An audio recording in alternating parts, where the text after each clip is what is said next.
अभंगात म्हटलं गेलं आहे, एका वेशेची मुलगी भक्ती करून धन्य झाली, कानोपात्राला देवानं मंदिरात जागा दिली.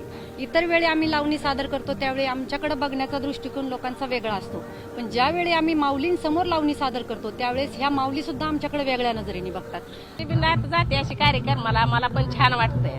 शाळेत नाच जाते तुमची? होय. मग या तुमच्या नाती वाटतात तुम्हाला? हो, नाते वाटते त्या मला, लेकी वाटते त्या, सोना वाटते त्या, छान वाटतंय. मला छान वाटतंय वारकऱ्यांसमोर कला सादर करून.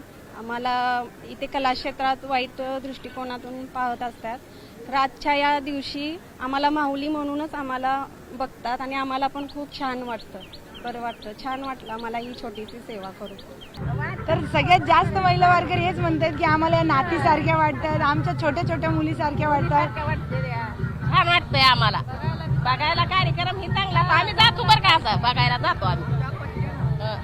हीच महाराष्ट्राची संस्कृती आहे की लावणी कलावंतांना सुद्धा मुलींसारखं या बघतात, नातींसारखं बघतात. आणि हाच वारकरी संप्रदाय, आणि त्यामुळेच साता समुद्र पार सुद्धा या संस्कृतीचं जे कौतुक आहे लोकांना ते याचमुळे आहे. व्हिडिओ जर्नलिस्ट हर्षद गोरका सोबत मी प्रियांका लाठी, न्यूज 18 लोकमत, केडगाव, चौफुला.